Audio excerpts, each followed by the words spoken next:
இந்த வருடத்துல ஆண்டவர் என்னோடு பேசின மிக முக்கியமான வார்த்தை, ஆமென், சபைகளுக்கு கொடுக்க வேண்டும் என்று என் இருதயத்தில் ஆண்டவர் கொடுத்த வார்த்தை. இந்த வார்த்தையை உங்களுக்கு முன்பாக வைப்பதில் நான் சந்தோஷப்படுகிறேன். ஆமென். நியாயாதிபதிகள் 3ஆம் அதிகாரம் 31ஆம் வசனத்தை எல்லோரும் எடுத்துக்கொள்ளும்படி கேட்கிறேன். ஆமென். நியாயாதிபதிகள் 3ஆம் அதிகாரம் 31ஆம் வசனம் எல்லாரும் எடுத்து நம்ம வாசிக்க போகிறோம். பழைய ஏற்பாட்டுல 305வது பக்கம். எல்லாரும் உங்க வேதங்களை திறந்து, சத்திய வேதத்தை திறந்து 3ஆம் அதிகாரம் 31ஆம் வசனம் இணைந்து வாசிக்கலாமா? அவனுக்கு பிற்பாடு ஆனாத்தின் குமாரன் சம்கார் எழும்பினார். அவன் பெலிஸ்தியரில் 600 பேரை ஒரு தாற்றுக்கோளால் முறியடித்து அவனும் இஸ்ரவேலை ரட்சித்தான். நான் வாசிக்கிறேன். அவனுக்கு பிற்பாடு ஆனாத்தின் குமாரன் சம்கார் எழும்பினான். அவன் பெலிஸ்தியரில் 600 பேரை ஒரு தாற்றுக்கோளால் முறியடித்தான். அவனும் இஸ்ரவேலை ரட்சித்தான்.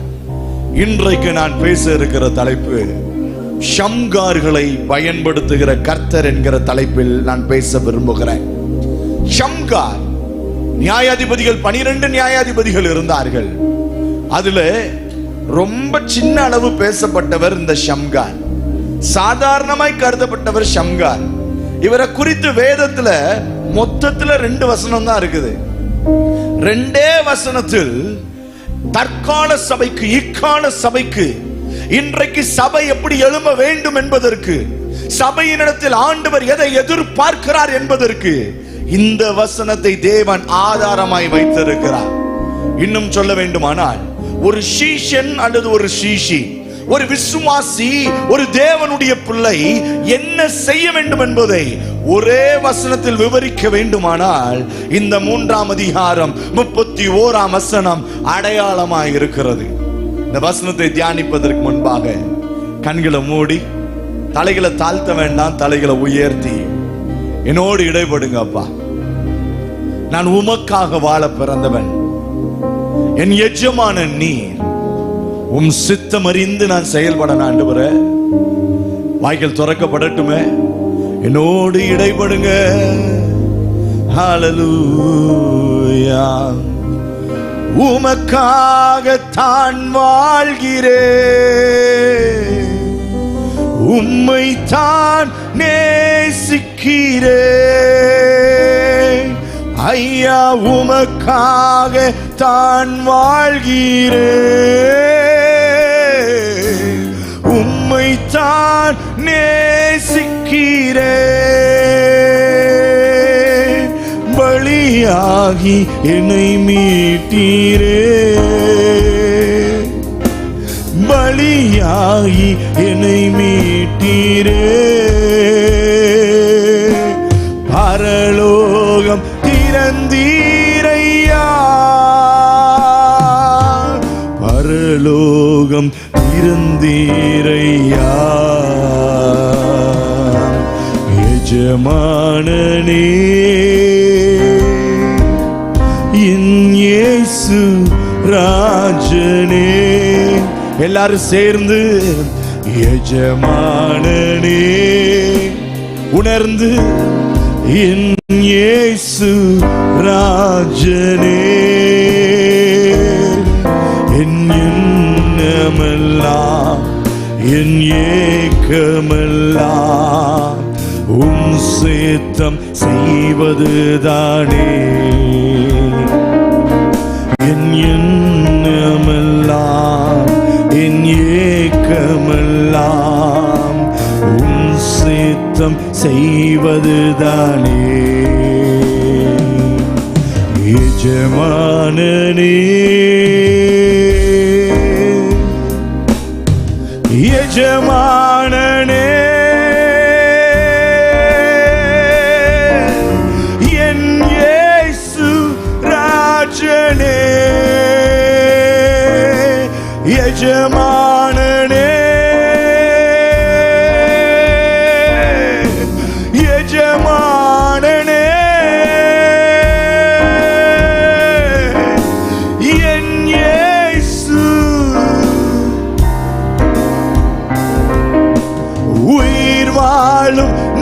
நாட்களெல்லாம் ஓடி ஓடி உழைத்திடுவேன். கொஞ்சம் சத்தம் உயர்த்தி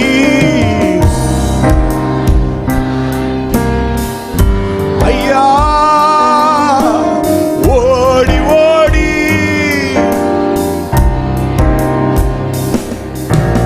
அழைத்தீரே உம் சேவைக்கு, என்னை அழைத்தீரே உம் சேவைக்கு. அதை நான் மறப்பேனோ, அதை நான் மறப்பேனோ.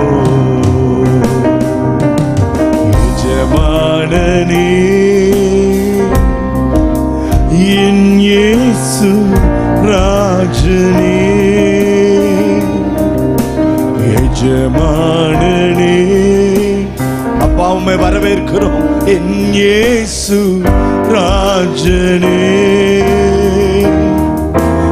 எண்ணமெல்லாம் ஏக்கமெல்லாம் உம் சித்தம் செய்வதுதானே எங்கள் எண்ணம். எண்ணமெல்லாம் ஏக்கமெல்லாம் உம் சித்தம் செய்வதுதானே. உம் சித்தம் செய்வதுதான் எங்களுடைய நோக்கம் ஆண்டவரே. நீர் எங்கள் எஜமானனாய் இருக்க உம் சித்தத்தை அறிந்து செயல்படும் கிருபைகளை எங்களுக்கு தருவீராக. இந்த காலை நேரத்திலும் அப்பா உம்முடைய பரிசுத்த சன்னிதானத்தில் வந்திருக்கிற எங்கள் மேல் உம்முடைய வெளிச்சத்தை பிரகாசிக்க பண்ணி உம்முடைய கிருபையினால் எங்களை நிரப்பி காலைதோறும் புதியவைகளாய் இருக்கிற உம்முடைய கிருபைகளை நிரப்ப வேண்டும். உம்முடைய வார்த்தை எங்களுக்கு சமீபமாய் கடந்து வரட்டும். எங்களோடு இடைப்பட்டு எங்கள் வாழ்விலே நீர் செய்ய நினைத்ததை இன்றைக்கு நீர் நிறைவேற்ற வேண்டும் என்று நாங்கள் ஜெபிக்கிறோம் ஆண்டவரே. ஒவ்வொருவரோடும் இடைப்படுவீராக, பலப்படுத்துவீராக. இயேசுவின் நாமத்தில் பிதாவே, ஆமென், ஆமென், ஆமென். கர்த்தருடைய நல்ல நாமம் மகிமைப்படுவதாக. ஷம்காரை பயன்படுத்துகிற தேவன், அதை இப்படி சொல்ல விரும்புகிறேன், ஷம்கார்களை பயன்படுத்துகிற கர்த்தர். நம்முடைய ஆண்டவருக்கு ஒரு தன்மை இருக்கிறது, அவரை நம்பி வருகிறவர்களை பயன்படுத்த விரும்புகிறார். எத்தனை பேர் ஆமென் சொல்ல முடியும்? என்ன ஆண்டவர் பயன்படுத்தணும்னு சொல்றவங்க ஒரு அல்லேலூயா சொல்லுங்க பார்க்கலாம். ஐயா, எல்லாரை விட என்ன சிறப்பா பயன்படுத்தணும்னு சொல்றவங்க ஒரு கம்பீரமா ஒரு அல்லேலூயா சொல்லுங்க பார்க்கலாம். 2026ஆம் ஆண்டுக்காக காத்து கொண்டிருந்த போது, ஆயத்தப்பட்டு கொண்டிருந்த போது, தேவ சமூகத்திலே ஜெபித்துக் கொண்டிருந்த போது, கர்த்தருடைய இருதயத்திலே ஆழமாய் வைத்த வசனம் இந்த நியாயாதிபதிகளின் 3ஆம் அதிகாரத்தின் 31ஆம் வசனம். இந்த வசனத்தில் இருந்து தேவன் என்னோடு பலமாய் பேசினார். போகிற இடமெல்லாம் இந்த வார்த்தையை விதைக்கும்படி ஆவியானவர் எனக்கு கற்றுக் கொடுத்தார். இந்த வார்த்தையை உங்களுக்கு நான் விதைக்க போகிறேன். ஷம்காரி நாட்களிலே, இஸ்ரவேலுக்கு ராஜா உண்டாகப்படும் காலங்களுக்கு முன்பாக, நியாயாதிபதிகள் எழுந்தருளின நாட்களிலே, மோசையின் காலத்திற்கு பிறகு யோசுவாவின் காலம் வருகிறது.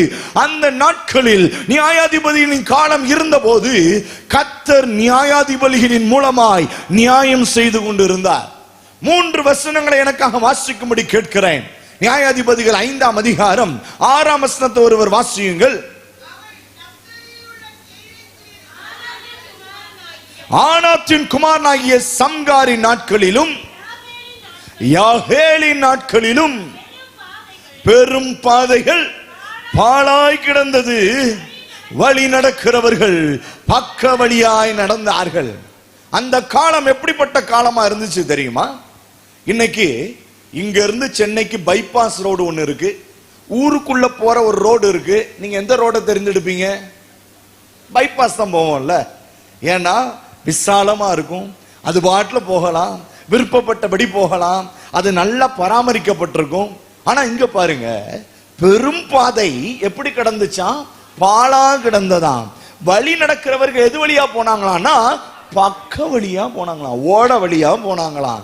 அங்க ஒத்தடி பாதை போட்டிருப்பாங்கல்ல, அந்த வழியா போனாங்களாம். ஏன்னா அந்த காலங்களிலே கொள்ளையிடுகிறவர்கள் பெருகி இருந்தார்கள்.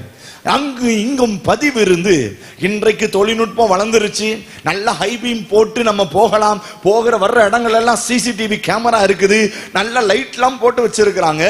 நாம் வாசிக்கிற இந்த காலகட்டத்தில் லைட்டுங்கிறது கண்டுபிடிக்கப்படல, எலக்ட்ரிசிட்டிங்கிறது கிடையாது.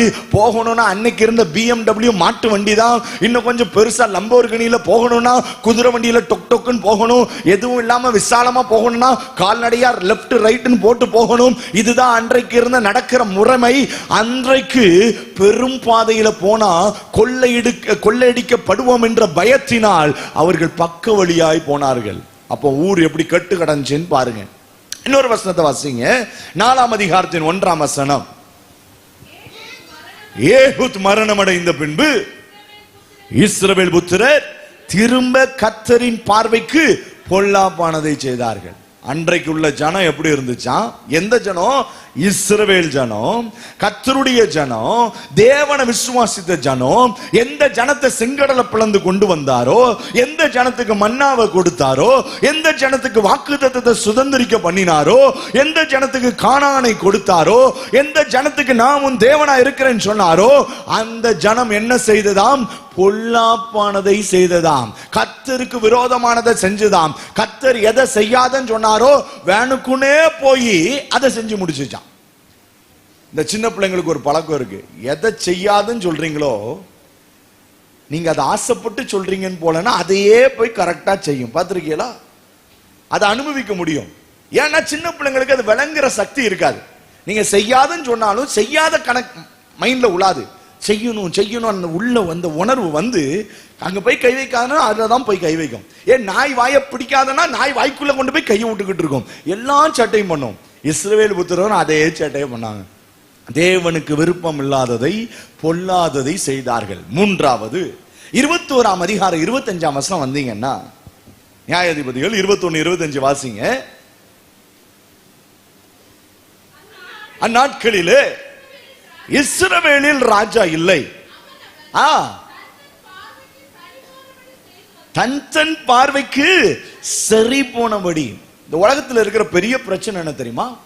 இயேசு ஏன் ரொம்ப முக்கியம் தெரியுங்களா? கர்த்தரை நம்பி வாழ்றது ஏன் முக்கியம் தெரியுங்களா? தேவ சித்தத்தை அறிந்து செய்யறது ஏன் முக்கியம் தெரியுங்களா? உங்களுக்கு ஒரு ரகசியத்தை சொல்றேன். என்னைக்கு நம்ம பார்வையின்படி சரியா இருக்குன்னு ஒண்ணு செய்யறோமோ அன்னைக்கே நம்ம தலையில நாமே மண்ணள்ளி போடுறோம்னு அர்த்தம். ஏன்னா முதல்ல ஏதேன்ல நம்முடைய பெரிய பாட்டியான ஏவாள் பாட்டி கண்ணுக்கு அழகா இருக்குது, பார்க்கிறதுக்கு இனிமையா இருக்குது, அது புசிப்புக்கு ஏற்றதா இருக்குதுன்னு தானா நல்லதுன்னு ஒரு முடிவெடுத்தாங்க. அன்னைக்கு வந்துச்சு பெரிய சாபம். என்றைக்கு நாம் நம் பார்வைக்கு நலமானபடி செய்கிறோமோ அன்றைக்கு அது பாவம் என்பதை தேவ பிள்ளைகள் உணர வேண்டும். இந்த ஜனம் எப்படிப்பட்ட ஜனம் தெரியுமா? கர்த்தர் நடத்துகிறபடி நடக்க வேண்டிய ஜனம். இந்த ஜனம் எப்படிப்பட்ட ஜனம் தெரியுமா?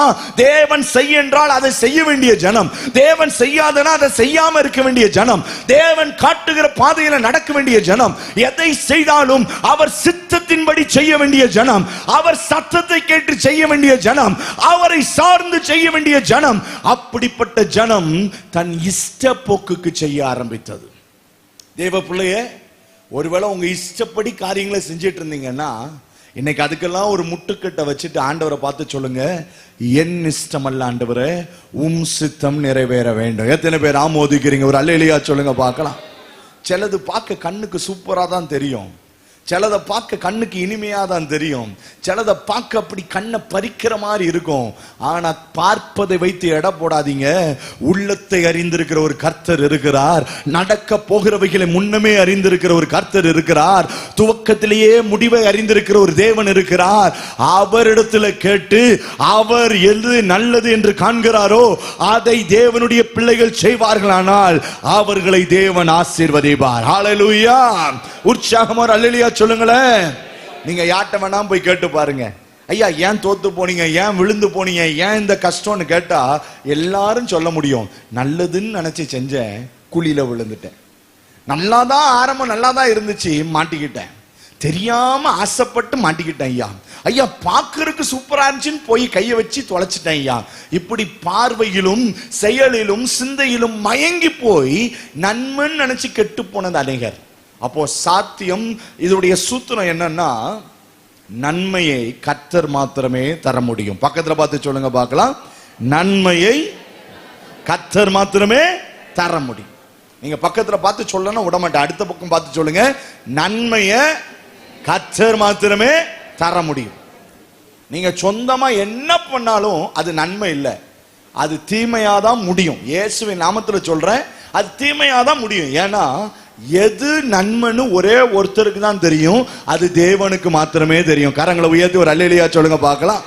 அப்ப மனைவியை கண்டடைகிறவன் நன்மையானதை கண்டடைகிறான்னா என்ன அர்த்தம்னா, நம்மளா போய் எவ்வளவு வருது, என்ன கலர்ல இருக்கு, தேய்ச்சி விட்டா ரத்தம் வருதா, அந்த கலர்ல இருக்கா, இப்படி இருக்கா, முடி நீளமா இருக்கா, மூக்கு நீட்டமா இருக்கா, இப்படி எல்லாம் பார்த்து நம்ம ஒண்ணு தெரிந்தெடுத்தோம்னா அது நன்மையா வராது. நமக்கு நாமே பேய கல்யாணம் பண்ணிக்கிற மாதிரி வாழ்க்கை இருக்கும். ஆனா கர்த்தரை நம்பி ஆண்டவரே நீர் தருகிற வாழ்க்கை துணை அப்படின்னு சார்ந்து இருந்தா அது நன்மையானதாய் ஆண்டவர் ஏற்படுத்தி கொடுப்பார். நல்ல கரம் உயர்த்தி ஒரு ஆமென் சொல்லுங்க பார்க்கலாம். அப்போ இப்படிப்பட்ட சூழ்நிலையில திருடர்கள் பெருகி இருந்த காலம், பொல்லாப்பை செய்கிற கூட்டம் இருந்தது. இஸ்ரவேல் ஜனங்களும் இஷ்டப்படி செஞ்சிட்டு இருந்தாங்க. இந்த காலத்தில் ஒருவன் எழும்புகிறான், அவன் பெயர் ஷம்கார். ஒரு அல்லேலூயா சொல்லுங்க பார்க்கலாம். இன்றைக்கும் திருடர்கள் பெருகி இருக்கிறார்கள், இன்றைக்கும் பொல்லாப்பு பெருகி இருக்கிறது, இன்றைக்கும் மன இஷ்டப்படி உலகம் சுத்திட்டு இருக்குது. நீங்க சோசியல் மீடியா போய் பாத்தீங்கன்னா தெரியும், இஷ்டப்பட்டபடி வாழ்ந்து கொண்டு இருக்கிறாங்க. எப்ப ஏன் இதை செய்யற, என் வாழ்க்கை என் இஷ்டம், எனக்கு பிடிச்சிருக்கு நான் செய்யறேன், நான் நானா இருக்கிறேன். கேள்விப்பட்டிருக்கீங்களா? இப்போ ஒரு டயலாக் வந்திருக்கு, நான் நானா இருக்கிறேன், I am who I am அப்படின்னு. நீனே உனக்கு கற்றுக் கொடுக்க வேண்டியது இயேசுதான். உன்னை ஏன் பெற வச்சாருன்னு இயேசுதான் கற்றுக் கொடுக்கணும். ஆனா எனக்கு தோணுது, எனக்கு பிரியமா இருக்கு. இன்னைக்கு நம்ம வாழ்ற உலகம் எப்படிப்பட்டது தெரியுமா? ஒரு ஆணையே கல்யாணம் பண்ணலான்னு இந்தியால சட்டம் இருக்கு, தெரியுமா உங்களுக்கு? ஒரு பெண்ணை கல்யாணம் பண்ணலாம் சட்டம் இருக்கு, தெரியுமா? இஷ்டப்படி வாழலாம். ஒரு ஆண் இன்றைக்கு இந்தியால இருக்கிறத சொல்றேங்க, இந்தியால ஒரு மனுஷன் நான் வேற கிரகத்துல இருந்து வந்திருக்கேன் நம்பி வாழ்ந்துட்டு இருக்கிறான். இந்தியால ஒரு பெண் நான் பூனை நினைச்சு வாழ்ந்துட்டு இருக்கிறாங்க. இப்படிப்பட்ட ஒரு மோசமான உலகத்துல வாழ்ந்துட்டு இருக்கிறோம். ஆனா ஆண்டவர் அதை பற்றி பெருசா கவலைப்படல. அவர் எதை எதிர்பார்க்கிறார்னா, அன்றைய நாட்களிலே ஒரு ஷம்கார் எழும்பினது போல இந்த 2026 ஷம்கார்கள் எழும்ப வேண்டும் என்று ஆண்டவர் விரும்புகிறார். இந்த சபையிலே ஷம்கார்கள் எழும்ப வேண்டும் என்று ஆண்டவர் விரும்புகிறார். நம் மத்தியிலே ஷம்கார்களை எழுப்ப வேண்டும் என்று விரும்புகிறார். நீங்கள் ஆமோதிப்பீங்கன்னா ரெண்டு கையை உயர்த்தி ஒரு அல்லேலூயா சொல்லுங்க பார்க்கலாம். ஷம்கார்கள் எழும்ப வேண்டும். ஆமே, ஷம்கார்களை எழுப்பும்படி இன்றைக்கு ஆண்டவர் விரும்புகிறார். எழுப்புதல் நாட்கள்ல தேவனுக்காக வீரர்கள் எழும்புவார்கள், ஷம்கார்கள் எழும்பணும். ஏன் எழும்பணும்? நீங்களும் எழும்ப முடியும், நீங்க ஒரு ஷம்காரா இருக்க முடியும், நீங்கள் தேவனுக்காக எழும்புகிற ஒரு புருஷனா இருக்க முடியும், நீங்கள் தேவனுக்காக எழும்புகிற ஒரு ஸ்திரீயா இருக்க முடியும். எப்படி என்று நான் காட்ட விரும்புகிறேன். என்னுடைய மொத்த பிரசங்கம் அந்த ஒரு வசனத்தை வச்சுதான். ஆமா, அந்த வசனத்தை மறுபடியும் வாசிங்க. அவனுக்கு பிற்பாடு ஆனாத்தின் குமாரன் ஷம்கார் எழும்பினான். போதுமானது. ஒரு பேரை வச்சு அவங்களுடைய பேக்ரவுண்ட கண்டுபிடிச்சிடலாம். ஒரு பேர் நாயர்னு முடியுதுன்னா அவங்க எந்த ஊரை சார்ந்தவங்களா இருப்பாங்க?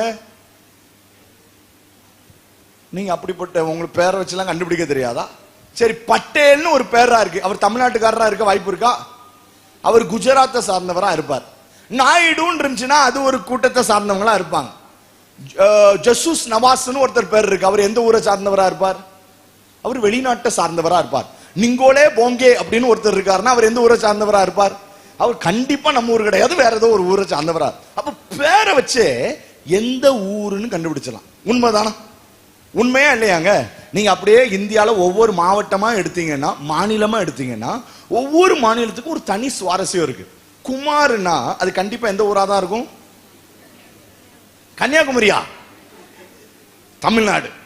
தமிழ்நாடு அது எப்படி விட்டு கொடுப்போம்? கன்னியாகுமரியும் தூக்கிட்டு போயிடலாம். பாக்கிய பாருங்க, தமிழ்நாடு.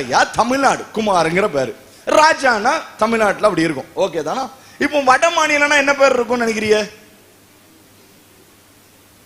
ஏதாவது ஒண்ணு உதவி செய்யுங்க. அமித்ஷாவா? நம்மள கேஸ்ல மாட்டி விடுறா இருக்கலாம். அவர் வட மாநிலத்தவர் தானே, அவருக்கு நமக்கு இல்லாத உரிமை அவரை சொல்றது. மோடி ஐயாவா இருக்கலாம். ஒவ்வொரு பேரை வச்சு ஒவ்வொரு இடத்தை கண்டுபிடிச்சிடலாம். அப்படிதானா? அப்ப அந்த பேருக்கு ஒரு மாதிரி ராகுல்ங்கிற பேரு கர்நாடகால ரொம்ப பிரசித்தமான பட்ட பேர். ராகுல், டிராவிட், ராகுல் அப்படிங்கிற பேர் அங்க ரொம்ப அறிமுகமான பேர். அப்படியே ஒவ்வொரு இடத்துக்கு வந்தீங்கன்னா ஒவ்வொரு பேர் இருக்குது. இங்கு இந்த ஷம்காருடைய அப்பாவுக்கு ஒரு பேர் இருக்குது. என்ன பேருன்னு பாருங்க பார்க்கலாம். என்ன பேருங்க? ஆனாத். அதை நல்லா சத்தமா சொல்லுங்க பார்க்கலாம். ஆனாத். ஆனாத் என்கிற பேர் யாருடைய பேர்னா, கானானிய தேவங்கள்ல ஒரு தெய்வத்துடைய பேர் தான் ஆனாத் என்பது. நான் சொல்றேன், உங்களுக்கு புரியுதுங்களா? கானானிய தெய்வத்துல ஒரு தெய்வத்துடைய பேர் தான் ஆனாத். இந்துக்கள் நிறைய பேரு தங்க தேவத்தின் பேரை வச்சு தங்களுக்கு பேரை வச்சிருப்பாங்க.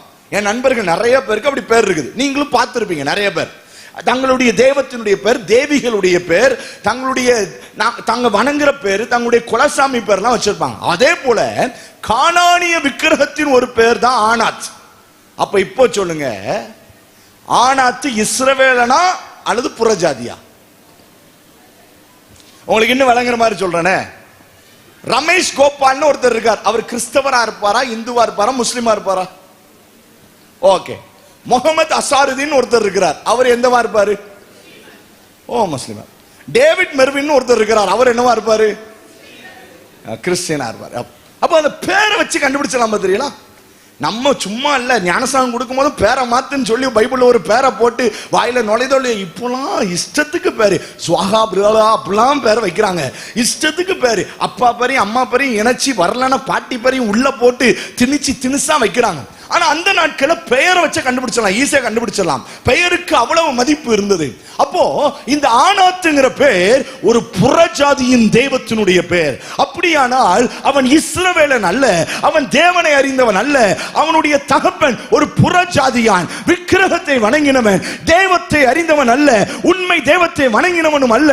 ஆனால் புறஜாதியான ஒரு குடும்பத்தில் இருந்து ஷம்காரை ஆண்டவர் தெரிந்தெடுத்து தம்முடைய ஊழியத்தை செய்யும்படி, தமக்காக எழும்பும்படி, அந்த நாட்களிலே ஒரு பெரிய நியாயம் விசாரிக்கும்படி தேவன் ஒரு புறஜாதியை தெரிந்தெடுத்தார். கரங்களை உயர்த்தி ஒரு அல்லேலூயா சொல்லுங்க பார்க்கலாம். எந்த குடும்பத்தையும் தேவன் பயன்படுத்த முடியும். எத்தனை பேர் விசுவாசிக்கிறீங்க? ஐயா, என் குடும்பம் சின்ன குடும்பம் நீங்க சொல்ல முடியாது. என் குடும்பம் ஒண்ணுமே இல்லாத குடும்பம் நீங்க சொல்ல முடியாது. ஆமென். பல நேரத்துல நான் பார்த்து இருக்கிறேன். ஆமென். தொண்டு தொட்டு கிறிஸ்தவ குடும்பத்துல வந்தா அவங்களுக்கு கொஞ்சம் காலர் தூக்கி விடுற மாதிரி ஒரு பெருமை இருக்கும். நாங்களாம் அப்பவே கிறிஸ்தவர்கள். ஆனா இப்பதான் புதுசா ரட்சிக்கப்பட்டிருக்கீங்கன்னு வைங்களேன், அவங்களுக்கு ஒரு தாழ்வு மனப்பான்மை இருக்கும். என்ன ஆண்டவர் பயன்படுத்துவாரா? அவங்க முன்னாடி இருந்தே கிறிஸ்தவர்கள்ல, அவங்களுக்கு தானே கிருபை அதிகமா இருக்கும். அப்படி இல்லைங்க. யாரு தேவனை உண்மையா தேடுறாங்களோ அவங்கள கர்த்தர் பயன்படுத்துவார். ஹல்லேலூயா. இன்றைக்கு இந்த வார்த்தையை உங்களை பார்த்து சொல்ல விரும்புகிறேன்.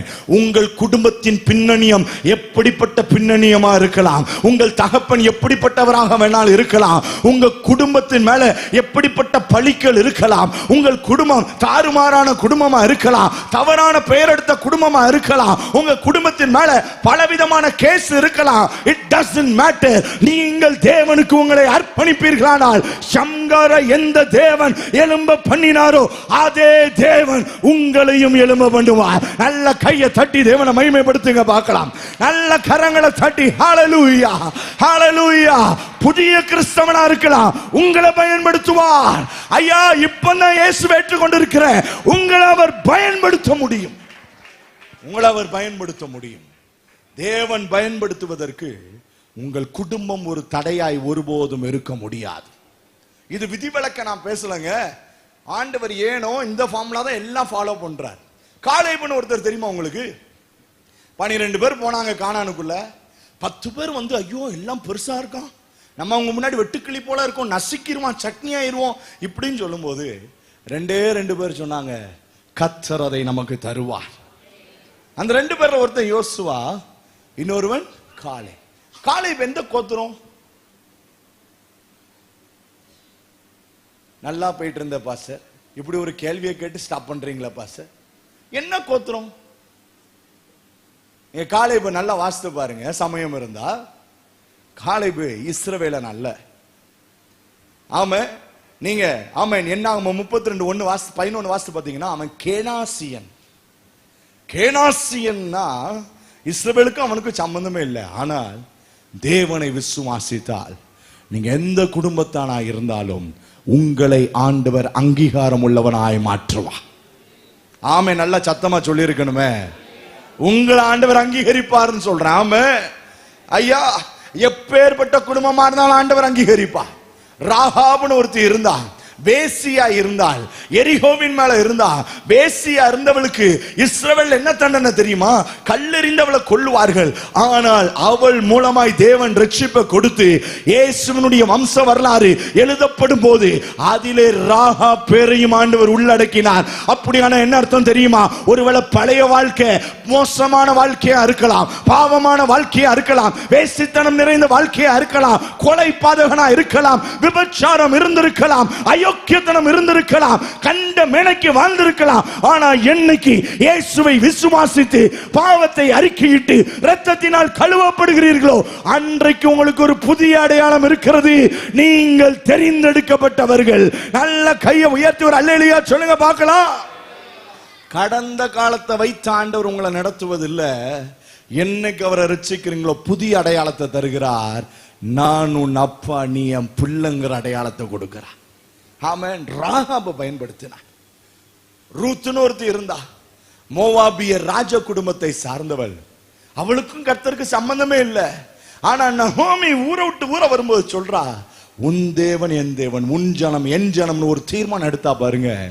அந்த ரூத்தை தேவன் அங்கீகரித்து பயன்படுத்தினார். ஐயா, புறஜாதிங்கிறது தூக்கி போட்ட மாட்டாருங்க. ஒருவேளை நீங்க சொல்லலாம், என் குடும்பத்துல நான் மட்டும் தான் ஏன் ரட்சிக்கப்பட்டிருக்கிறேன். நீங்க ஆண்டவருக்கு வேணும்னு சொல்றார், நீ வந்தா போதும் சொல்றார். நீ எழும்பினால் இந்த மாவட்டத்தை கர்த்தர் அசைக்க உங்களை தேவன் பயன்படுத்துவார். ஹல்லேலூயா.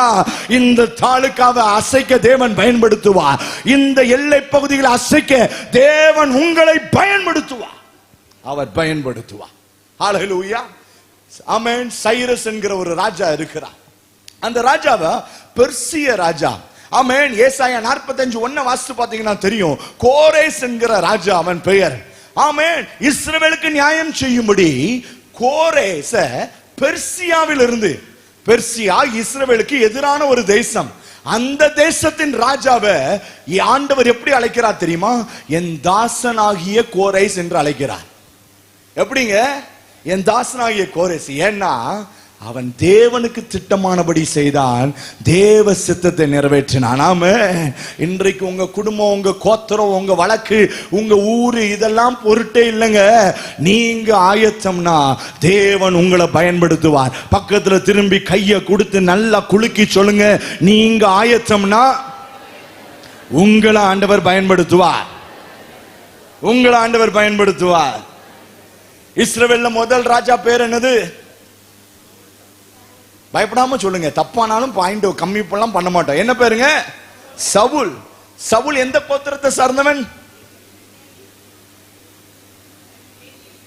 லேவி கோத்திரமா?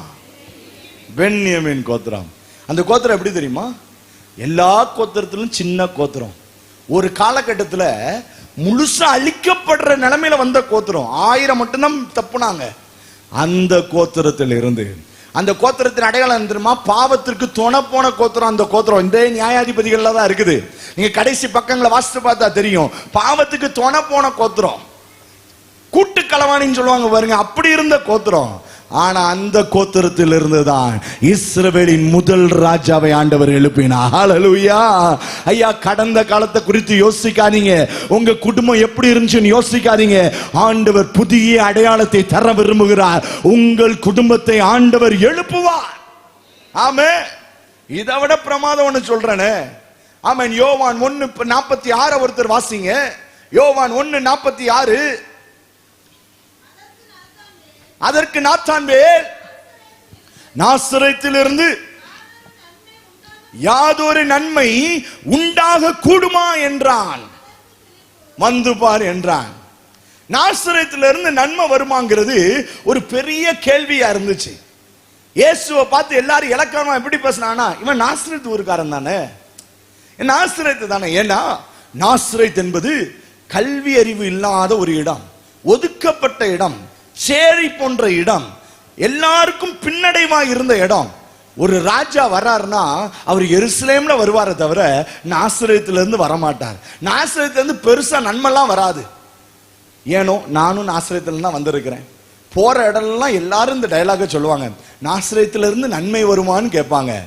உடனே ரெடி ஆன்சரையும் வச்சிருக்கேன், நான் வந்திருக்கிறேன்னு சொல்லுவேன்.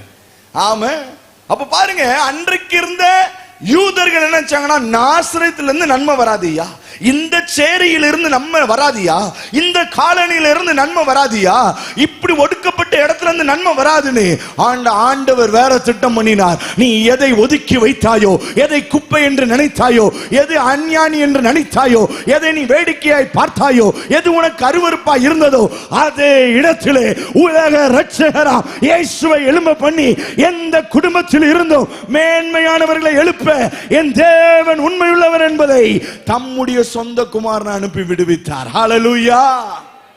ஆண்டவர் உங்களை பயன்படுத்த முடியும், என்ன எழுப்ப முடியும்னு விசுவாசிக்கிறவங்க அல்லேலூயா சொல்லுங்க பார்க்கலாம். நல்ல உற்சாகமா சொல்லுங்க பார்க்கலாம். அதனாலதான் புதிய ஏற்பாட்டில் ஆண்டவர் இன்னொரு அழகா சொல்றார், யூதன் என்றும் இல்லை, கிரேக்கன் என்றும் இல்லை, அவர் எல்லாருக்கும் போதுமானவர். உங்க மனசு ஆயத்தமா இருந்தா ஆண்டவர் பயன்படுத்துவார். இரண்டாவதாக மறுபடியும் அதே வசனத்தை வாசிங்க, நியாயாதிபதிகள் 3ஆம் அதிகாரம் 31ஆம் வசனம். அவனுக்கு பிற்பாடு, அந்த அக்கா பயங்கரமா வாசிக்கல, அந்த வாசிக்கிற அக்கா உங்க கையை உயர்த்தி காட்டுங்க. நீங்க தான் வாசிக்கலா, அப்படி கடிச்சு கடிச்சு பயங்கரமா வாசிக்கிறீங்க, சிறப்பு. சூப்பர், வாசிங்க, தொடர்ந்து வாசிங்க. தெரியாம உங்களை பாராட்டிட்டேன் போல, பரவாயில்ல பரவாயில்ல, வாசிங்க வாசிங்க. எழும்பினான், அவன் பெலிஸ்தரில் 600 பேரை ஒரு தாற்றுக்கோளால் முறியடித்தான். ஒரு அல்லேலூயா சொல்லுங்க பார்க்கலாம். சத்தம் பத்தலையே, நல்ல கம்பீரமா சொல்லுங்க பார்க்கலாம். வெக்க இறங்க இறங்க நம்மகிட்ட இருந்து அக்கினி எழும்பிக்கிட்டே இருக்கணும். நல்ல உற்சாகமா ஒரு அல்லேலூயா சொல்லுங்க பார்க்கலாம். ஹல்லேலூயா. இங்கு ஷம்கார் எத்தனை பேரை கொல்றாரு? நீங்க ஆன்சர் சொல்லணும், அதான் ரொம்ப முக்கியம். ஏன்னா இந்த வருஷம் ஃபுல்லா இது உங்க மைண்ட்ல இருக்கணும். 2026ல ஷம்காரை பத்தி படிச்சோம். அவர் எத்தனை பேரை கொன்னாரு? 600 பேரை கொன்னாரு. எதை வச்சு கொன்னாரு? தாற்றுக்கோள்னா என்னன்னு தெரியுமா? தாற்றுக்கோள்னா எனக்கு தெரியும் சொல்றவங்க கை உயர்த்தி காட்டுங்க. தாற்றுக்கோள் தெரியாதா? என்னவா இருக்கும்னு நினைக்கிறீங்க? என்னவா இருக்கும்? உங்க யோசனையை சொல்லுங்களேன். கரெக்டா சொல்லிட்டீங்கன்னா பாஸ்டர் உங்களுக்கு ஒரு போன் gift தருவாங்க. என்னவா இருக்கும் நினைக்கிறீங்க? தாற்றுக்கோள்னா எந்த பாஸ்டர்? அதற்காக ஆண்டவர் ஒருத்தர். தாற்றுக்கோள்னா என்னவா இருக்கும் நினைக்கிறீங்க? ஒரு கெஸ்ட் பண்ணுங்களேன். என்னங்க? சாட்ட கம்பா இருக்குமா? சரி, தாற்றுக்கோள்னா நான் சொல்றேன், ஒவ்வொரு இடத்துலயும் ஒவ்வொரு பேர் சொல்றாங்க. உங்க ஊர்ல என்ன பேர் சொல்றீங்களா நீங்க பாருங்க. அந்த கம்பு 8 அடி நீளம் இருக்கும், உயரம் இருக்கும், சரிதானா? 6 அடி தடிப்பு இருக்கும். அது கம்பு தான். அந்த கம்புடைய எண்டுல ஒரு ஊக்கு மாதிரி வச்சிருப்பாங்க. இதை வச்சு இந்த மாடை குத்துவாங்க. கே கே அப்படின்னு குத்துனோன்னா அது முன்னாடி போகும். அது கொஞ்சம் சோர்ந்தோன்னா மறுபடியும் கே கேன்னு குத்துவாங்க. இந்த கம்புக்கு பேர் என்னன்னு சொல்லுவீங்க? ஈட்டியா? ஐயா, நீங்க ஈட்டி எல்லாமே பயன்படுத்துறீங்க. இத 8 அடி உயரம், 6 அடி அகலம். சாரி 6 அடி, நான் தான் தப்பு பண்ணிட்டேன். 6 இன்ச்சு அகலம், 6 இன்ச்சு அகலம். இதுக்கு என்ன சொல்வீங்க உங்க ஊர்ல? என்னங்க? யாரோ என்ன சொல்றீங்க? என்னமா? பெரம்பா? எங்க ஊர்ல பெரம்புனா வாத்தியார் தான் ஞாபகம் வரும். கையை தூக்கடா, பிட்டி எடுறா, டப்பு டுப்புன்னு அடிக்கிற அந்த ஐடியா தான் ஞாபகம் வரும். சரி, சாட்ட கம்புன்னு வச்சுக்கிட்டோமா உங்களுக்கு புரியுறதுக்கு? சாட்ட கம்பு மாதிரியே, ஆனா அந்த முடியில என்ன இருக்கும்னா இரும்புல ஒரு ஊக்கு வச்சிருப்பாங்க. முளக்கம்பா? முளக்கம்பு எத்தனை பேருக்கு தெரியும்? உங்களுக்கு என்ன தெரியுதோ அதை வச்சு சொல்லணும், அதுக்காக தான் கேட்கிறேன். வெற்றிடம் இருக்கோ இல்லையா? எனக்கு நோக்கம் என்னன்னா குத்தி மாட முன்னாடி தள்ளணும், அது போகாத, அதை லைட்டா குத்தி விடுறதுக்கு என்ன பண்ணலாம்? அதுக்கு ஏதாவது ஒரு பேரை சொல்லுங்க பாப்போம். ஐயா மட்டும் கேட்போம். ஐயா, அந்த ப்ளூ கலர் சட்டை ஐயா, நீங்க சொல்லுங்க. நீங்க சொல்றதா இன்னைக்கு அதுக்கு பேரு? சொல்லுங்க. தாடி சூப்பரா இருக்கு. என்னையா என்ன சொல்றாரு? நான் சொன்ன பேரே வச்சிடலாமா சார்? எவ்வளவு சந்தோஷம் பாருங்க. தாற்றுக்கோள். தாற்றுக்கோள்னா புரியுதுல உங்களுக்கு? 8 அடி உயரம், 6 இன்ச்சு அகலம், உருண்ட கம்பு. இந்த கம்பு மாடை குத்தி விடுறதுக்கு இதுக்குதான். அது போகும்போது போ அப்படின்னு குத்துறதுக்கு, உழும்போது அது போகலன்னா நல்லா குத்தி விட்டு அதை கொஞ்சம் உசுப்பேத்தி போக வைக்கிறதுக்கு. பாருங்க, இந்த கம்பை ஆண்டவர் பயன்படுத்தி எத்தனை பேரை கொண்டானா? 600 பேரை கொண்டானா. இதை இன்னும் புரியணும்னா சொல்றேன். உங்க வீட்டை சுத்தி தீவிரவாதிகளின் கூட்டம் AK-47 வந்திருக்கிறது. நல்ல குண்டெல்லாம் தொங்க வச்சிருக்கிறான். ரெட்டியா முகமுடிய போட்டு ஒரு 10 பேர் வந்திருக்கிறான். அடுத்த நாள் செய்தியில வருது. யாரோ ஒருத்தர் பேரை சொல்லுங்க சிஸ்டர், உங்க பேரை சொல்லுங்க. டயானா. நல்ல சத்தமா தான் சொல்லுங்களேன். செய்தி வருகிறது மாலை முரசுல, டயானா சிஸ்டர் வீட்டில் இருந்த தொடப்பா கம்பை வைத்து 10 தீவிரவாதிகளை அடித்து கொன்று விட்டார்.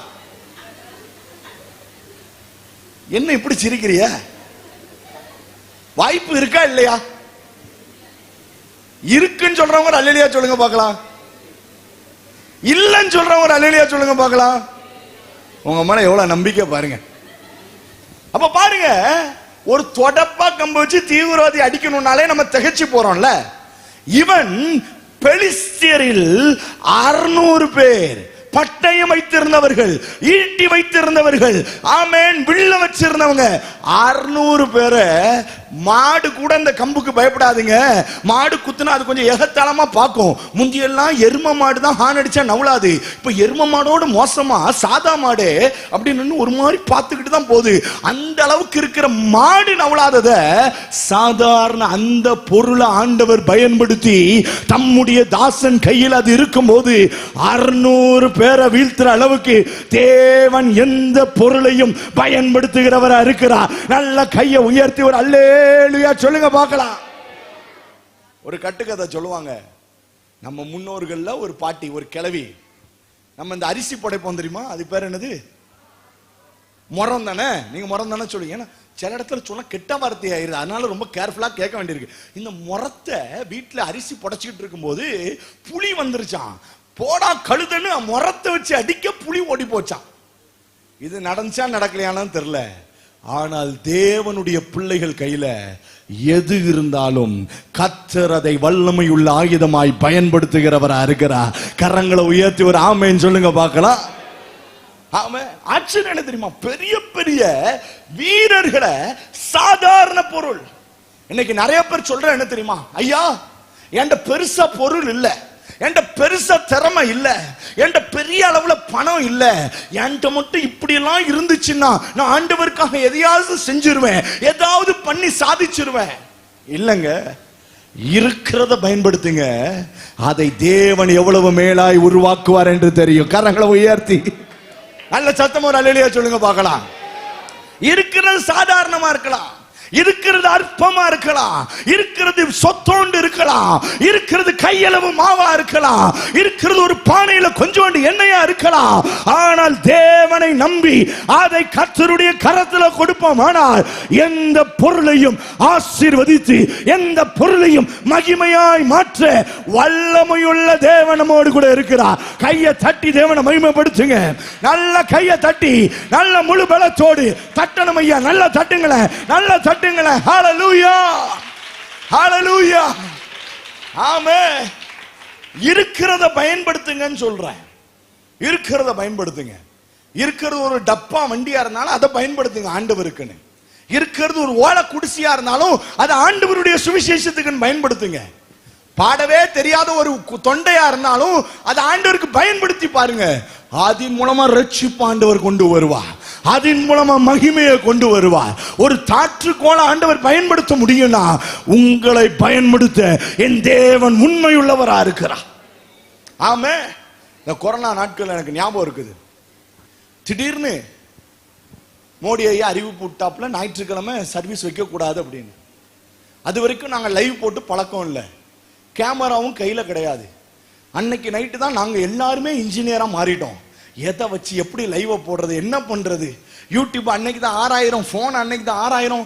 எங்க இருக்கிற வயரெல்லாம் கலட்டி எடுத்து அந்த காரியத்தை நினைச்சா இன்னைக்கு எனக்கு சிரிப்பா வருது. இன்னைக்கு இந்த கேமராலாம் பார்க்கும்போது 2020 அழகாய் அந்த கொரோனா வந்த போது மோடி ஐயா அழகா அனௌன்ஸ் பண்ணிட்டு போயிட்டாரு. இப்போ விசுவாசிகள் வர முடியாது, எப்படியா கொண்டு போய் சேர்க்கணுமே. எங்க ஸ்டேஜ் வேற நல்ல பெருசா இருக்கும், கிட்டத்தட்ட இவ்வளவு ஹைட்ல தான் ஸ்டேஜே ஆரம்பிக்கும். அதுக்கு மேல இருக்கணும். கீழே இருந்து 2 டேபிளை போட்டு அந்த டேபிளுக்கு மேல ஸ்டாண்ட வைக்க முடியாம இருக்கிற அந்த மைக் ஸ்டாண்ட வச்சு அதுல போனை வச்சு அந்த போனை லேப்டாப்ல கனெக்ட் பண்ணா லேப்டாப்பை கீழே இருந்து ஒருத்தன் பிடிக்க வேண்டிய பரிதாபமான சூழ்நிலை. இப்படி எல்லாம் வச்சு ஆரம்பிச்சதுதான் அற்பமான ஆரம்பம் தான். இந்த சபையும் அப்படிதான் ஆரம்பிச்சிருக்கோம்ல. எல்லா சபைக்கும் அந்த பிரச்சனை இருந்துச்சு இந்த கொரோனா காலத்துல. ஆனா அற்பமாய் ஆரம்பிக்கப்பட்டதெல்லாம் இன்றைக்கு ஆண்டவர் ஆசீர்வதித்து இருக்கிறார். ஆமென். உட்கார்ந்து கோடு கோடா வந்ததெல்லாம் இன்னைக்கு ஆண்டவர் பிரயோஜனப்படுத்தி இருக்கிறார். ஏன் சொல்றேன் தெரியுமா? இருக்கிறது டப்பாவா இருக்கலாம், அதை பயன்படுத்துங்க, ஆண்டவர் பெரிய அற்புதத்தை செய்வார். நமக்கு எப்பவுமே ஒரு பழக்கம் உண்டு, இல்லாததையே பேசிட்டு இருப்போம். நான் மட்டும் அமெரிக்கால பிறந்திருந்தா என்ன பண்ணிருப்பிய? நான் மட்டும் அம்பானி குடும்பத்துல பிறந்திருந்தா அம்போன்னு போயிருப்பிய. நான் மட்டும் அப்படி படிச்சிருந்தா ஒன்னும் கிழிச்சிருக்க முடியாது. நம்ம ஆண்டவருக்கு தெரியாதா? நமக்கு எதை தரணும்னு ஆண்டவருக்கு தெரியாதா? நீங்க நினைக்கிறீங்க ஆண்டவர் தப்பு பண்ணிட்டாருன்னு. நான் அடிச்சு சொல்றேன், யா உங்க வாழ்க்கையில ஆண்டவர் தப்பு பண்ணவே இல்லை. ஆமென் சொல்லி இருக்கணும். இல்லாட்டா உங்க மனசுல ஒரு நினைப்பு இருக்கு போல, ஆண்டவர் தப்பு பண்ணிட்டார், கொஞ்சம் மூக்க பிதுக்கி வச்சுட்டார், கொஞ்சம் தலையை திருப்பி வச்சுட்டார், கொஞ்சம் முடிய புடிங்க எடுத்துட்டார் அப்படின்னு நீங்க நினைக்கிறீங்க போல. இல்ல, இது வரைக்கும் ஆண்டவர் உங்க வாழ்க்கையில ஒரு தப்பு கூட பண்ணல. ஆமோதிக்கிறவங்க ஒரு ஆமென் சொல்லுங்க பார்க்கலாம். இன்னொரு அஷ்யூரிட்டியை தர, இனிமேலும் அவர் தப்பு பண்ண மாட்டார். அவர் தப்பு பண்ண முடியாது. அவர் தப்பு பண்ண மனுஷன் இல்லைங்க, அவர் தேவாதி தேவன், அவர் ராஜாதி ராஜா, அவர் வல்லவர், அவர் பெரியவர். அப்போ என்ன அர்த்தம் தெரியுமா? அவரை நம்பி இருக்கிறத பயன்படுத்தணும். உங்களை நம்பி சிலதை தந்திருக்கார் பாருங்க, தெரிஞ்சே தந்திருக்கிறார். அதை நீங்க எடுத்தீங்கன்னா அது வல்லமையுள்ள ஆயுதமா மாறும். வேதத்தில் அநேக எடுத்துக்காட்டுகளை சொல்ல முடியும். ஒரு பெலிஸ்தியனை தோற்கடிக்க தாவீது பயன்படுத்தினது எதை தெரியுமா? கூழாங்கல்லும் கவன். கவன் பயன்படுத்தினவங்க எல்லாம் ஒரு அல்லேலியா சொல்லுங்க பார்க்கலாம். கவட்டன் சொல்லுவாங்கல்ல, கவட்டை பயன்படுத்தினவங்க எல்லாம் ஒரு அல்லேலியா சொல்லுங்க. நீங்கெல்லாம் டைரக்டாவே வானத்தந்து குதிச்சிட்டீங்களா? இந்த சின்ன வயசுல இந்த ஓந்தான் அடிக்கிறது, பக்கத்து வீட்டு பாட்டி மேல அடிக்கிறது, இந்த பழக்கமே இல்லையா உங்களுக்கு? நாங்கெல்லாம் அந்த கவனை எடுத்து கையில அடிச்சுக்கிட்டே தான் மிச்சம். ஓந்தான் அடிச்சா ஓந்தான் எட்டி பார்த்து சிரிச்சிட்டு வேன்னு காட்டிட்டு போகும். அப்படிதான் அடிச்சிருக்கோம். சிலர் திறமையை அடிக்கிறவங்க இருக்காங்க. ஆனா இதை வச்சு ஒரு போர்ல ஜெயிக்க முடியும்னு எனக்கு இது வரைக்கும் தெரியல. ஆனால் சாதாரணமாய் ஆடு மேய்க்கும் போது அங்கு வருகிற ஜீவராசிகளை தள்ளி விடுறதுக்கும் வச்சிருந்த சாதாரண கவனை தாவீது பயன்படுத்தின போது, கர்த்தருடைய கரம் அவன் மேல இருந்த போது அது பலத்த ரட்சிப்பை கொண்டு வந்தது. கரங்களை உயர்த்தி ஒரு அல்லேலியா சொல்லுங்க பார்க்கலாம். நல்ல கம்பீரமா ஒரு அல்லேலியா சொல்லுங்க பார்க்கலாம். அதுதான் தேவனுடைய வல்லமை. அதுதான் தேவனுடைய வல்லமை. ராஜா கூப்பிடுறாரே, வா, என் ஆபரணங்கள்லாம் போட்டுக்க, என் ட்ரெஸ்ஸை போட்டுக்க, என் ஆர்மரை போட்டுக்க, என் மார்க்கவசத்தை போட்டுக்க, என்னுடைய நல்ல அந்த தலைச்சீராவை போட்டுக்க, இந்த பட்டயத்தை எடுத்துக்க அப்படின்னா, இந்த 8 வயசு பிள்ளைக்கு அப்பாவுடைய சட்டையை போட்டா எப்படி இருக்கும்? ஏதோ பேபேன்னு இருக்கும் பாருங்க, அந்த மாதிரி இருக்குது. தாவீதுக்கு தூக்கிட்டு கூட நடக்க முடியல. அப்ப தாவீது சொல்றான், இதெல்லாம் எனக்கு பழக்கம் இல்லைங்க, எனக்கு தெரிஞ்சது, எனக்கு ஆண்டவர் கொடுத்தது, ஆடு மேய்க்கும் போது எனக்கு துணையா இருந்த இந்த கவன் தான், இதை வச்சு போறேன். சவுல் யோசிச்சிருப்பான், என்ன வித்தியாசமா இருக்கானே. ஆண்டவருக்கு தெரியும் யார் கையில கவன் இருந்தா அது வல்லமையுள்ள ஆயுதமா மாறும்னு. அதை நம்பி தாவீதுடைய கரத்துல கொடுத்தார். சரித்திரம் எப்படி மாறினது தெரியுமா? தாவீதின் காலங்களுக்கு பிறகு இஸ்ரவேலிலே கவன் வீசுகிறவர்களை, ஆமென், யுத்த புருஷர்கள் ஆண்டவர் நியமித்தார். ஒரு புதிய சரித்திரத்தை உண்டாக்கினார். ஆமென். நீங்க செய்ய போறது சரித்திரமா மாற போகுதுன்னு சொல்றேன். ஒரு அல்லேலூயா சொல்லுங்க பார்க்கலாம். கவனை பயன்படுத்துவார். ஆமென். சிம்சோனுடைய கையில எதை பயன்படுத்தினா தெரியுமா? பச்சை கழுத தாடை எலும்பு. அது நல்லா ஹார்டா இருந்துச்சுன்னா கூட கொஞ்சம் பிரயோஜனமா இருக்கு. பச்சை கழுத தாடை எலும்பு எடுத்து அதை வச்சு எத்தனை பேரை கொண்டதெல்லாம்? 1000 பேர். வாய்ப்பு இருக்குதா? யோசிச்சாலே பரிதாபமா இருக்கு. அந்த வசனங்கள் எப்படி சொல்லுது? அவன் அடிச்சு கொன்னுட்டு தாகத்துல படுத்து நான் சாக போறேன்னு கிடந்தானா. அந்த அளவுக்கு களைப்பு. ஆனா கரத்துல இருப்பதை சாக்கு போக்கு சொல்லாம நீங்க பயன்படுத்தினீங்கன்னா ஆண்டவர் உங்களை பயன்படுத்த ஆயத்தம். ஒரு ஆமென் சொல்லுங்க பார்க்கலாம். பாஸ்டர், முட்டு வலி, இடுப்பு வலி, தலைவலி, பாரமா இருக்கு, கண்ணு தெரிய மாட்டேங்கி, சளி வருது, காய்ச்சலா இருக்கு, ஐயோ ஏதோ ஒண்ணு நோவுது, இதெல்லாம் இயேசுவை நாமத்துல கொஞ்சம் மூட்டை கழுதி வச்சுட்டு இருக்கிற தேஞ்சு போன காலை கொஞ்சம் தேய்ச்சி தான் நடந்து பாருங்களேன். அந்த கால மான்களின் கால்களை போல ஆக்குவார். இருக்கிற கைகள் தளர்ந்து போயிருக்கலாம், அதை கொஞ்சம் துரிதப்படுத்தி பாருங்களேன், அதை வல்லமையுள்ள கரமா ஆண்டவர் மாற்றுவார். இருக்கிற பார்வை உடைஞ்சு போனது போல இருக்கலாம், கர்த்தரை நம்பி செய்து பாருங்கள், அது வல்லமையுள்ள பார்வையாய், அற்புதம் செய்கிற பார்வையாய் கர்த்தர் மாற்றி கொடுப்பார். பக்கத்துல திரும்பி சொல்லுங்க, இருக்கிறத பயன்படுத்து. இருக்கிற வீட்டை பயன்படுத்துங்க. ஆமென். இருக்கிற பொருளை பயன்படுத்துங்க. இருக்கிற காசை கர்த்தருக்குன்னு பயன்படுத்துங்க. இருக்கிற வண்டியில ஒரு 4 பேரை தூக்கிட்டு சர்ச்சுக்கு போட்டு கொண்டு வாங்க. இருக்கிறத பயன்படுத்தி பாருங்க, அது பெரிய ஆசீர்வாதத்தை கொண்டு வரும். ஹல்லேலூயா. யுத்தத்துல பானையை வச்சு ஜெயிச்சதை கேள்விப்பட்டிருக்கீங்களா? கிதியோன்னு ஒருத்தன் பானையை தூக்கிட்டு போய் பானையை உடைச்சி எக்காலத்தை ஊடி, ஆமென், தீப்பொறிய கையில வச்சுக்கிட்டு அதனால ஒரு ஜெயத்தை அடிச்சான். ஐயா, எங்கேயா கேள்விப்பட்டிருக்கீங்களா? ஆண்டவர் சொல்றாங்க, வீட்டை சுத்தி 10 தீவிரவாதி இருக்கிறாங்க, போ போ போ, கையில ஒரு கேண்டில வச்சுக்க, இன்னொரு கையில பிபின்னு ஒண்ணு வச்சுக்க, உன் வீட்டுல இருக்கிற பானையெல்லாம் போட்டு ஒட்ட அப்படின்னா எத்தனை பேர் செய்வீங்க? நம்ம கட்டில் கீழே மூச்சு தெரியாம, ஆண்டவரே அமைதியா இருங்க, பேசாதீங்க, எல்லாம் முடிஞ்ச பிறகு பேசுவோம், அவன் தெரியாம யாரும் இல்லைன்னு நினைச்சிட்டு போயிடட்டும் அப்படின்னு நல்லவா படுத்து இருப்போம்.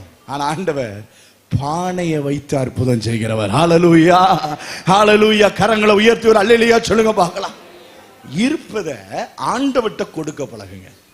ஒருத்தர் 5 அப்பம் 2 மீன் வச்சிருந்தான். நம்மளா இருந்தா வீட்டுல இருந்து போகும்போது என்ன சொல்லி அனுப்பியிருப்போம்? நான் இன்னைக்கு காலையில இருக்கும்போது இங்க ஒருத்தன் உருண்டை சாப்பிட்டுட்டு இருந்தான். யார் அது? அது என்ன உருண்டை? எள்ளு உருண்டையா? இந்த மாவட்டத்தில் செய்வாங்களா நல்ல ரவுண்டா? யாரா டிஃபன் பாக்ஸ்ல வச்சு சாப்பிட்டது? முந்திரி கொத்து. என்ன பார்த்தா, ஆனா என்ன கேட்கவே இல்லை, அவன் பாட்டில் அடிச்சு மழுக்கிறான். அப்ப நான் புரிஞ்சுக்கிட்டேன், அந்த குழந்தையினுடைய அம்மா சொல்லி இருப்பாங்க, இங்க பாரு நிறைய பேர் வருவாங்க, வெள்ளம் போல சத்துரு வரும், அசஞ்சிராத, தோத்திரம் பண்ணி நீ பாட்டில் வாயில போடிது, உனக்குன்னு அம்மா கஷ்டப்பட்டு செஞ்சிருக்கேன்னு சொல்லி இருந்திருப்பாங்க. நம்ம கூட வீட்டுக்கு பிள்ளைங்களுக்கு சாப்பாடு கொடுத்து விடும்போது என்ன பண்ணுவோம்? இங்க பாரு முட்டை வச்சிருக்க, யாருக்கும் கொடுத்துறாத, நீ சாப்பிடு. அம்மா ஃப்ரெண்டு கேட்பான், தனியா போய் சாப்பிடு, என்ன பிள்ளை நீ சாப்பிடு, நீ இல்ல எப்பவும் நம்ம கொடுத்தா யார்ட்டுக்கு கொடுத்துறாத இப்படிதானே சொல்லி பழக்கம். அந்த பையன் அம்மாவும் சொல்லிதானே விட்டுருப்பாங்க, பாருப்பா நீ பாட்டில போற. எல்லாம் பரிதாபம் பிடிச்ச பசங்க 5 அப்பம் 2 மீன் டக்குன்னு மீன் வாய பொழந்துருவாங்க அப்படின்னு. ஆனா அந்த சிறுவன் அதை இயேசுனுடைய கரத்துல கொடுத்த போது அதை ஆசீர்வதித்து, தேவனுடைய மகத்துவம் என்ன தெரியுமா? அந்த பையன் மட்டும் அன்னைக்கு வயிறு ஃபுல்லா நிரம்பல, அவன் மூலமா புருஷர்கள் மட்டும் 5000 பேர் நிரம்பினாங்களா. ஒரு அல்லேலூயா சொல்லுங்க பார்க்கலாம். ஒருவேளை அன்னைக்கு அந்த பையன் கொடுக்கலன்னு வைங்களேன், புருஷர்கள் மாத்திரம் 5000 பேர் பட்டினியாய் கிடந்தார்கள் வசனம் இருந்திருக்கும். ஒருத்தன் கொடுத்ததுனால ஒரு பெரிய அற்புதத்தை ஆண்டவர் செய்தார். பெரிய அற்புதத்தை செஞ்சாம ஆண்டவர் உங்களை பார்த்து சொல்றான், நீ கொடுத்தால், நீ இருக்கிறத பயன்படுத்தினால், நீ இருப்பதை என் கரத்துல கொடுத்தா பெரிய அற்புதம் செஞ்சு நீ மட்டும் வாழ்றது இல்ல, உங்களை சுற்றி இருக்கிற எல்லாருக்கும் அதை ஆசீர்வாதமா மாற்றுவேன்னு சேனைகளின் கர்த்தர் வாக்குரைக்கிறார். விசுவாசிக்கிறவங்க 2 கரங்களை தலைக்கு மேல உயர்த்தி நல்ல சத்தமா ஒரு அல்லேலூயா சொல்லுங்க பார்க்கலாம். ஹல்லேலூயா, ஆமென். ஆண்டவர் அதை செய்து முடிப்பா. மூன்றாவதாக, எனக்கு 1 மணி நேரம் தான் டைம் கொடுத்திருக்கிறாங்க, ஆனால் நான் ரொம்ப வேகமா போறேன். மூணாவதாக, முதல்ல சொன்னேன் எந்த குடும்பத்தையும் பயன்படுத்துவார், 2வது சொன்னேன் எந்த பொருளையும் பயன்படுத்துவார், 3வது அந்த வசனத்தை வாசிங்க, 3:31.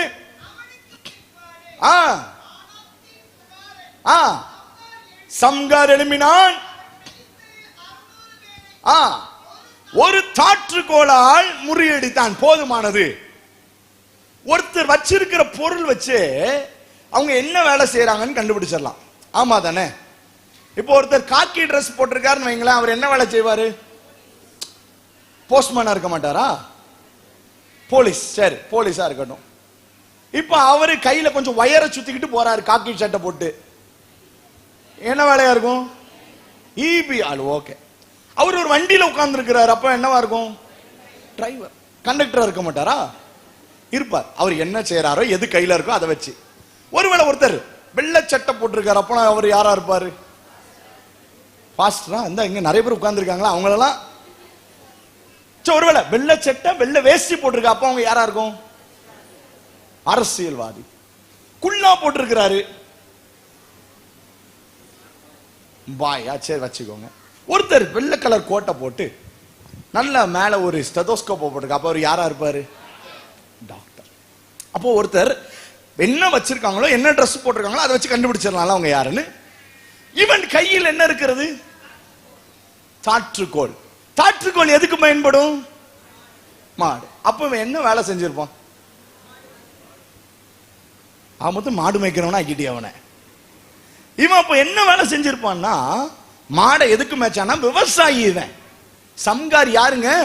ஒரு விவசாயி. இங்க யாரா விவசாயிகள் இருக்கீங்களா? நான் விவசாயம் வேலை செய்யறேன், தோட்ட வேலை செய்யறேன் அப்படி சொல்றவங்க யாரா இருந்தா கை தூக்குங்க பார்க்கலாம். உங்களுக்கு ஒரு கைத்தட்டு. ஒரே ஒரு அம்மா கை தூக்குறிய, நல்லா அந்த அம்மாவுக்கு ஒரு கைத்தட்டு தட்டிடுங்க பார்க்கலாம். தட்டுறதே தட்டுறிய, இருக்கிறத நல்லா தட்டுங்க. நல்லா நல்லா கத்த நல்லவ. நம்ம சாப்பிடுறது விவசாயி சாப்பாடு தான். ஆனா விவசாயினால கொஞ்சம் ஒரு மாதிரி இலக்காரமா பாக்குற ஒரு உலகத்துல வாழ்ந்துட்டு இருக்கோம். ஓ, விவசாயம் பண்றீங்களா, பிழைக்க தெரியாத ஆளா இருக்கீங்கள அப்படின்னு பாக்குற ஒரு உலகத்துல வாழ்ந்துட்டு இருக்கிறோம். ஐயா, இவன் ஒரு விவசாயி. ஐயா, இந்த விவசாயி இஸ்ரவேல் தேசத்துக்கே ரட்சிப்பை கொடுக்கும்படி தேவன் அவனை பயன்படுத்தினார். அதுதான் அதுல வித்தியாசம். ஆமே. அப்ப என்ன சொல்ல வரேன்னா, எந்த குடும்பத்தையும் பயன்படுத்துவார், எந்த பொருளையும் பயன்படுத்துவார், எந்த வேலையையும் ஆண்டவர் பயன்படுத்துவார். ஒரு ஆமேன்னு சொல்லுங்க பார்க்கலாம். நீங்க ஆண்டவர்ட்ட சாக்கு போக்கே சொல்ல முடியாது. ஆண்டவரே, நான் பலசரக்கு கடை வச்சிருக்கிறேன், அதனால் நான் ஊழியம் செய்ய முடியவில்லை, நான் செயல்பட முடியவில்லை. ஆண்டவர் சொல்ல, இந்த சாக்கு போக்கெல்லாம் என்கிட்ட சொல்லாத. நீ என்ன கடை வச்சிருந்தாலும், ஆண்டவரே நான் ஓடி ஓடி உழைக்கிறேன், நீ என்ன ஓடி ஓடி உழைச்சாலும், ஆண்டவரே நான் நர்ஸ் வேலை தான் பார்க்கிறேன், ஊசி போடுவது மட்டும்தான் எனக்கு தெரியும், அது செஞ்சாலும் நீ ஆண்டவருக்கு பயன்பட முடியும். எத்தனை பேர் ஆமோதிக்கிறீங்க? எந்த வேலையா இருந்தாலும் ஆண்டவருக்கு பயன்பட முடியும். வேதத்துல எந்த வேலை செய்தவர்களையும் ஆண்டவர் எடுத்து பயன்படுத்தி இருக்கிறார். கர்த்தர் எவரையும் பயன்படுத்துகிறவர். ஆமே.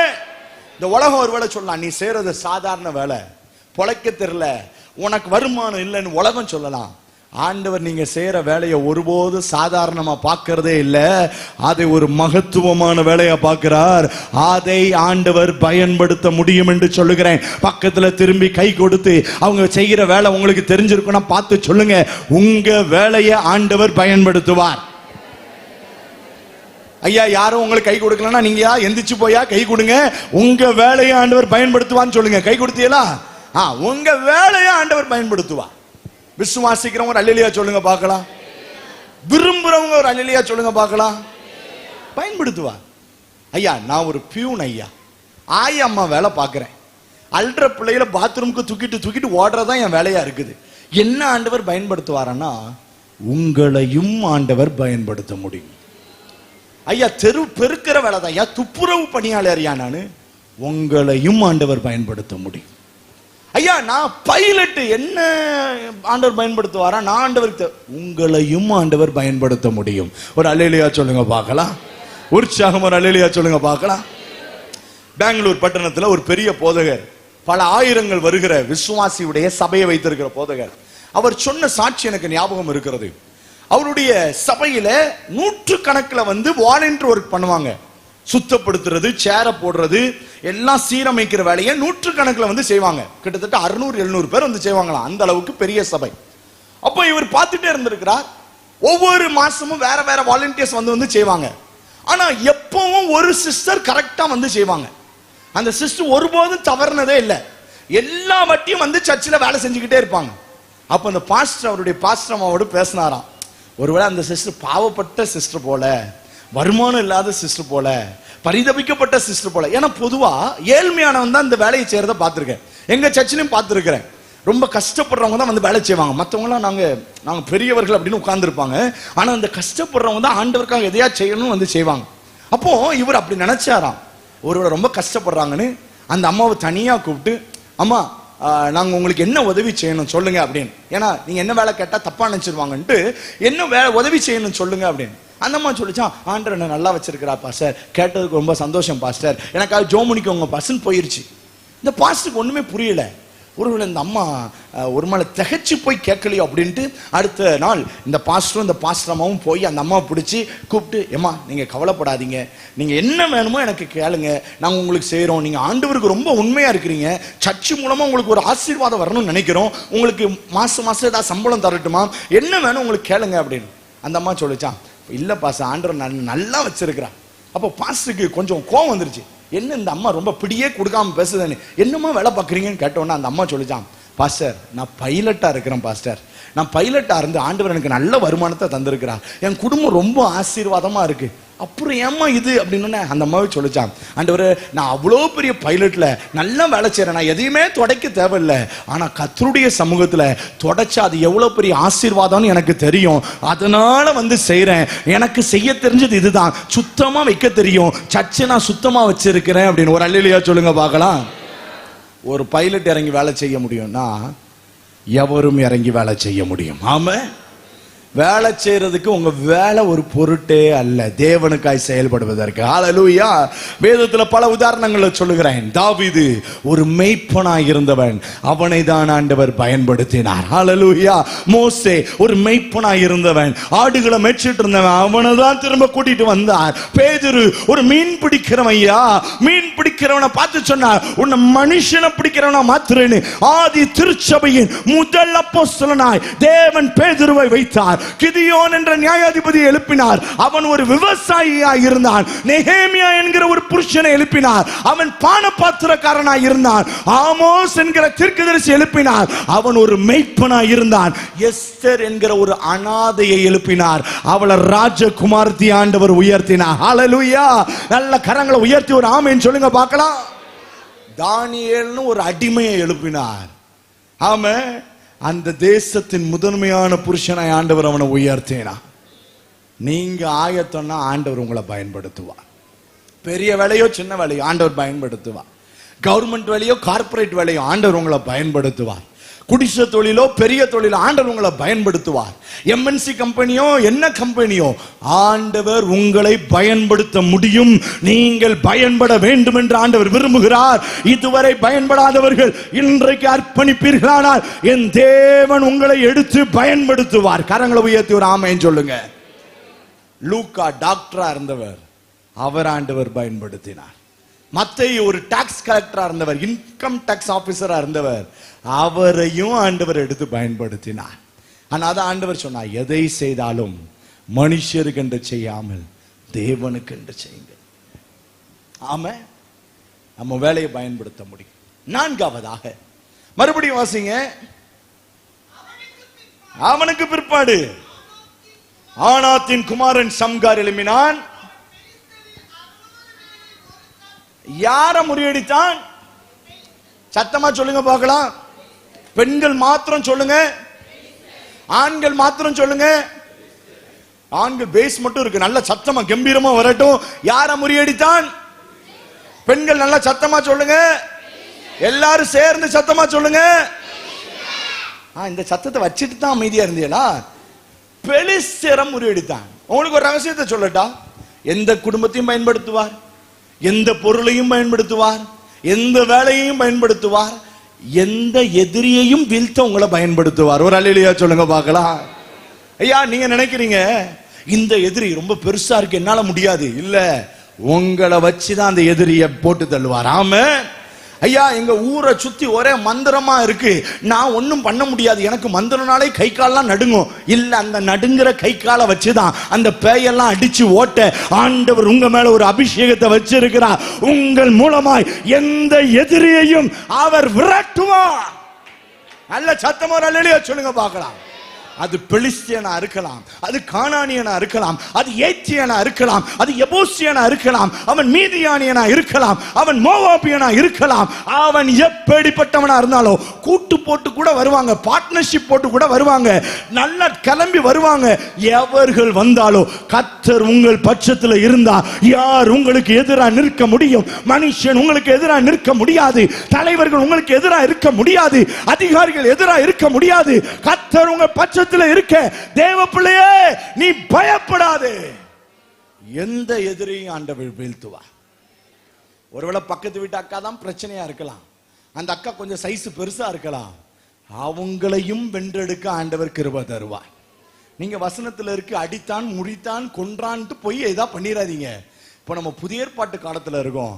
இப்ப நம்ம கொல்றதுக்கு அழைக்கப்படல, அடிக்க அழைக்கப்படல, அவர்களை மீட்டெடுக்க அழைக்கப்பட்டிருக்கிறோம். ஹல்லேலூயா. எந்த எதிரியா இருந்தாலும், எதிர் வீட்டுல ஒரு அண்ணன் உங்ககிட்ட வம்பிழுத்துக்கிட்டே இருக்கிறாரா, அவரையும் ஜெயித்தெடுக்க கர்த்தர் உங்களை பயன்படுத்துவா. நீங்க சொல்லலாம் அவங்களுக்கு பெரிய அரசியல் பவர் இருக்கு பாஸ்டர், அவங்களுக்கு நல்ல பணபலம் இருக்கு பாஸ்டர். ஐயோ பாஸ்டர் அவங்களுக்கு பல நண்பர்கள் இருக்காங்க, சொத்து சோகலாம் இருக்கு, நம்ம ஒண்ணுமே பண்ண முடியாது. யாரெல்லாம் ஒண்ணும் பண்ண முடியாதுன்னு விரலாட்டுறாங்களோ அவங்கள ஆற்றுறதுதான் என் ஆண்டவருடைய வேலையே. அதற்கு உங்களை பயன்படுத்துவதற்கு என் தேவன் உண்மையுள்ளவரா இருக்கிறார். கையை தட்டி தேவனை மகிமைப்படுத்துங்க பார்க்கலாம். நல்ல கையை தட்டி, நல்ல கையை தட்டி ஹல்லேலூயா, ஹல்லேலூயா, ஹல்லேலூயா. உங்களை பயன்படுத்துவா. அதுக்கு ஒரு வசனத்தை சொல்றேனே, சீரிய ராணுவம் எலியாவை சுற்றி பிடிச்சிருச்சு. ஏன்னா எலிசாவை சுத்தி பிடிச்சிருச்சு. ஏன்னா எலிசா எல்லா ரகசியத்தையும் சொல்லிடுறார். ஒருத்தனை பிடிக்கிறதுக்கு மொத்த ராணுவம் இறங்கி வந்திருக்கு, ரதம் வந்திருக்கு. ரதம்னா இன்னைக்குள்ள டேங்கர் லாரி போல, பீரங்கிய போல பீரங்கி வந்திருக்கு, கால்நடை வந்திருக்கு, குதிரைப்படம் வந்திருக்கு, எல்லாம் வந்து ரவுண்ட்ல நிக்குது. பிடிக்க வந்தது எலிசாவை. ஆனா பயந்து நடுங்கிறதோ கேயாசி. ஐயா நம்மள பிடிக்க வந்திருக்காங்கயா, நம்மள பிடிக்க வந்திருக்காங்கயா. எலிசா அவனை பார்த்து சொல்றா, ஒன்னும் இல்லப்பா, என்னதான் பிடிக்க வந்திருக்காங்க, ஆனா அவர்களோடு இருக்கிறவர்களை பார்க்கிலும் நம்மோடு இருக்கிறவர்கள். சத்தமா சொல்லுங்க பார்க்கலாம். சொல்றது யாரு? எலிசா. எத்தனை பேர் இருக்காங்க? 2 பேர் தான் இருக்கான். கேயாசி சுத்தி சுத்தி பார்க்கான், நம்மோடு இருக்கிறவர்கள் அதிகமா. எங்க ஒளிச்சு வச்சிருக்கிறாரா, பரன்ல வச்சிருக்கிறாரா, அல்ல அண்டர் கிரவுண்ட்ல வச்சிருக்காரா, எங்கேயா வச்சிருக்காரு, சுத்தி சுத்தி பார்க்கிறான். எலிசா தைரியமா சொல்ற, அவன் 1000 இருக்கலாம், 100 இருக்கலாம், மொத்த வலைய சூழ்ந்து இருக்கலாம், பார்க்க பயங்கரமா இருக்கலாம், கையில பட்டயம் இருக்கலாம், அம்பு இருக்கலாம், ஈட்டி இருக்கலாம், இட் டசன்ட் மேட்டர். எங்களுடைய ஜெயம் குதிரையை வைத்தல்ல, எங்களுடைய ஜெயம் ரதங்களை வைத்தல்ல, எங்களுடைய ஜெயம் பந்தயத்தை வைத்தல்ல, எங்களுடைய ஜெயம் நாங்கள் நம்பி இருக்கிற தேவனாகிய கர்த்தரை சார்ந்தது. ஹல்லேலூயா. அவன் ஜெபம் பண்றான், கண்கள் திறக்கப்படுது, அக்னிமயமான ஆமென் ஒரு பெரிய பாதுகாப்பு இருக்கிறத பார்க்கிறான். உங்களை சுத்தி அந்த பாதுகாப்பு இருக்குன்னு சொல்றேன். உங்களை சுத்தி இருக்கு ஐயா, உங்களை சுத்தி இருக்கு ஒரு தெய்வீக பாதுகாப்பு. அம்மா உங்களை சுத்தி ஒரு தெய்வீக பாதுகாப்பு. பிசாசு முன்னாடி வந்து கொஞ்சம் நக்கல் அடிக்கலாம், ஏளனப்படுத்தலாம், நாக் அவுட் பயம் காட்டலாமே தவிர உங்க மேல டச் பண்றதுக்கு பிசாசுக்கு அதிகாரம் இல்லை. அவன் தலை சிலுவையில நசுக்கப்பட்டு விட்டது. கர்த்தர் ஜெயம் எடுத்து விட்டார். கர்த்தர் உங்களை பயன்படுத்துவார் என்று சொல்லுகிறேன். நல்ல கரங்களை உயர்த்தி ஒரு அல்லேலூயா. எந்த எதிரியா இருந்தாலும் ஆண்டவர் பயன்படுத்துவார். ஒரு வசனத்தை வாசிங்க பார்க்கலாம். 27 சங்கீதம் 1 வசனம். 27 சங்கீதம் 1 வசனம். கர்த்தரின் வெளிச்சமும் என் ரட்சிப்புமானவர், யாருக்கு பயப்படுவேன்? கர்த்தரின் ஜீவனின் அரணானவர், யாருக்கு அஞ்சுவேன்? என் சத்துருக்களும் என் பகைஞருமாகிய பொல்லாதவர்கள் என் மாம்சத்தை பட்சிக்க என்னை நெருங்குகையில் அவர்களே இடறி விழுந்தார்கள்.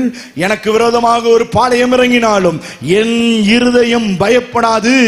என் மேல் யுத்தம் எழும்பினாலும் இதிலே நான் நம்பிக்கையா இருப்பேன். ஏன்னா கர்த்தர் என் ஜீவனின் அரணானவர். ஹல்லேலூயா.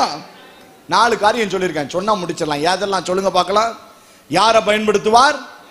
எந்த குடும்பத்தையும் பயன்படுத்துவார். 2வது எந்த பொருளையும் பயன்படுத்துவார். 3வது எந்த வேலையையும் பயன்படுத்துவார். 4வது எந்த எதிரியையும் வீழ்த்த பயன்படுத்துவார்.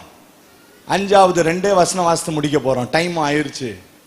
வாசிங்க அந்த 3ஆம் அதிகாரம் 3:31 வசனத்தை.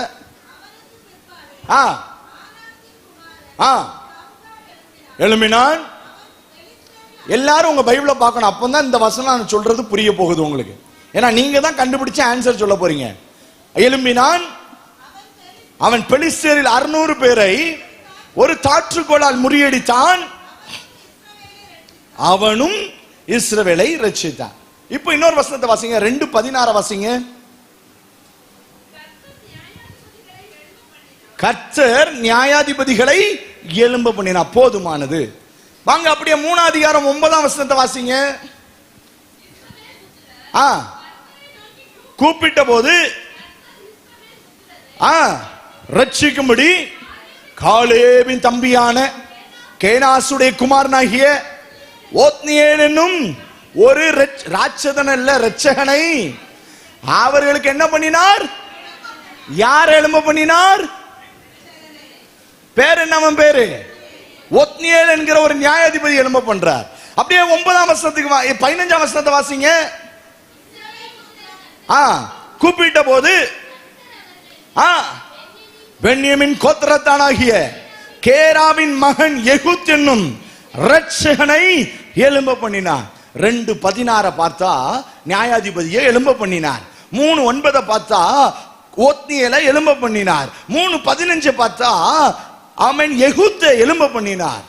3:31 பாருங்க, யாரு யாரை எழும்ப பண்ணினா மட்டும் நீங்க எனக்கு சொல்லுங்க. 3:31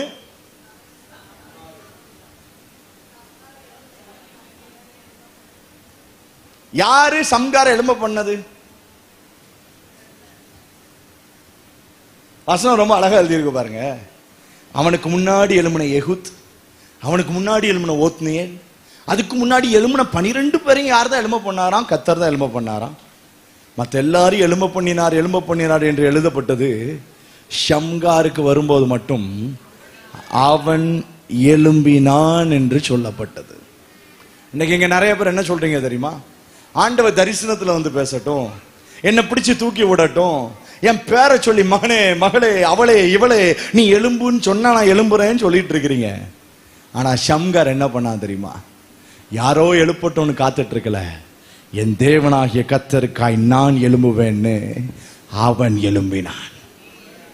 இன்னைக்கு ஆண்டவர் யாரை தேடுறார் தெரியுமா? அவருக்காய் எழும்புகிறவர்களை தேடுகிறார். நீங்கள் எழும்பினால் தேவன் உங்களை பயன்படுத்துவார். எத்தனை பேர் விசுவாசிக்கிறீங்க? நீங்க எழும்புனீங்கன்னா பயன்படுத்துவாருங்க. நீங்க ஆண்டவரே நான் இருக்கிறேன். இன்னைக்கு ஆண்டவர் தேடுறா, சுவர் அடைக்கிற ஒருத்தனை தேடிட்டு இருக்கிறார். அவன் திறப்புல நிற்க ஒருத்தனை தேடிட்டு இருக்கிறார். இந்த பட்டணத்தை அசைக்க ஒருத்தனை தேடிட்டு இருக்கிறார்.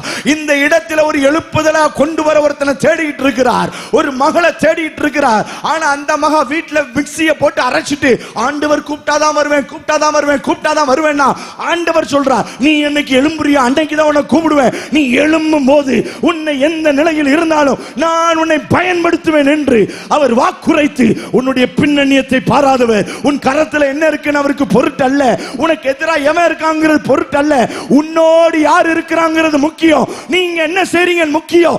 நீங்க எழும்பினால் கர்த்தர் உங்களை கொண்டு பெரிய அற்புதங்களை செய்வார். நல்ல வலது கரத்தை உயர்த்தி நல்ல கரம் அசைத்து ஒரு அல்லேலூயா சொல்லுங்க பார்க்கலாம்.